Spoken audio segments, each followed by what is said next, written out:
ఒక హిందూ వాదమే ఈ ఆర్ఎస్ఎస్‌లో కనిపిస్తుంది అని అంటారు. భారతదేశంలో పుట్టిన ప్రతివాడు హిందువే. అని మీ లెక్క. అసలు ఒరిజినల్ భారతదేశంకి లెక్కదే. ఇది కుహనా మేధావుల యొక్క వక్రీకరణ అంతే. ఓకే. ఎందుకంటే భారతదేశంలో ఆరాధనా పద్ధతి ఆధారంగా ఎప్పుడు విచక్షణ లేదు. ఓకే. హుహు. ఇప్పుడు ధర్మస్థల్లో హ్మ్. భగవంతుడు శివుడు, అవును. పూజారి వైష్ణవు, ట్రస్టీ జైన్. యెస్. మరి ఎట్లా సాధ్యమైంది? ఈ దేశంలో మతము ఆధారంగా ఎప్పుడూ రాజ్యం జరగలేదు. అశోక చక్రవర్తి కాలంలో బౌద్ధము ఆధారంగా, బౌద్ధ ధర్మం ఆధారంగా పరిపాలన చేశారు. యెస్. సామ్రాజ్యం నడిచినప్పుడు. శివాజీ హిందూ సామ్రాజ్యంలో కూడా హ్మ్. మతమారాధంగా జరగలేదు, ధర్మం ఆధారంగా జరిగింది. మతము అనే శబ్దానికి ఆంగ్లంలో రిలీజియన్ అని అనువాదం ఉంది. అవును.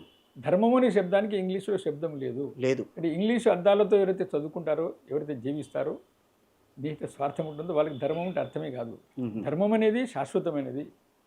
ధర్మము ప్రజల్ని కలిపి ఉంచేది. ఓకే. ఆ! ఇక్కడ ధర్మము సత్యము, కరుణ, త్యాగము, తపస్సు మీద ఆధారపడింది ధర్మం. హ్మ్.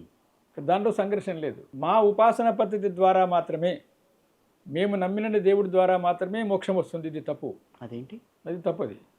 ఆ! అదే సంఘర్షణకు మూలం. అంతే కదా! కాబట్టి మా ఉపాసన పద్ధతి ద్వారా కూడా మోక్షం వస్తుంది, మీ ఉపాసన పద్ధతి ద్వారా కూడా మోక్షం వస్తుంది.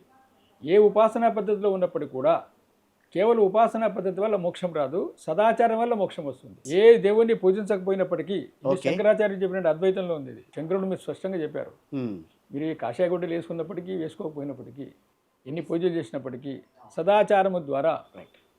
కోరికల్ని వదిలించుకోవడం ద్వారా, బయటికి రావడం ద్వారా మాత్రమే మోక్షం వస్తుంది. హ్మ్.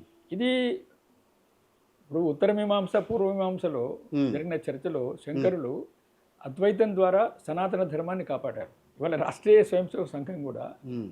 ధర్మం అంటే ఏమిటి, హిందుత్వం అంటే ఏమిటి అనే సరైన వ్యాఖ్యానాన్ని సంఘం ప్రారంభం నుంచి చేస్తుంది. ఓకే. అందుకని డాక్టర్ హెడ్గవార్జీ సంఘ సంస్థాపకులు హ్మ్. ఈ దేశంలో ఒకరు ముస్లింలు లేకపోయినప్పటికీ, ఒకరు క్రైస్తవులు లేకపోయినప్పటికీ కూడా హిందువులలో దోషాలు వచ్చిన తర్వాత నీతి, నిజాయితీ, నిస్వార్థము, సత్యము, సంతత రానప్పుడు సంఘం ప్రారంభిస్తాం తప్పకుండా. కానీ సంఘం ఎవరికి వ్యతిరేకం కోసం కాదు. హ్మ్. వేలాది సంవత్సరాలుగా ఈ దేశంలో, ఈ దేశాన్ని నిర్మాణం చేసింది హిందూ సమాజము. హిందూ సమాజంలో లోపాలు వచ్చాయి. ఆ హిందూ సమాజంలో ఆత్మవిస్మృతి వచ్చింది. యెస్. హిందూ సమాజం అసంఘటితమైంది. హ్మ్. అవును. హిందూ సమాజం నేను నా చిన్ని పుట్ట రక్షణ స్వార్థంలో మునిగిపోయింది. అవును. ఈ మూడు దోషాలు. హ్మ్. అసంఘటితమైన సమాజాన్ని సంఘటితం చేయడము, ఆత్మ కేంద్రితమైన సమాజాన్ని సమాజ కేంద్రితం చేయడము, హ్మ్. ఆత్మ విస్మృత సమాజాన్ని ఆత్మబోధ కలుగ చేయడం. ఓకే. ఇది ఆర్ఎస్ఎస్. ఓకే. ఇక్కడ దాంట్లో ఇంకా సమస్య లేదు.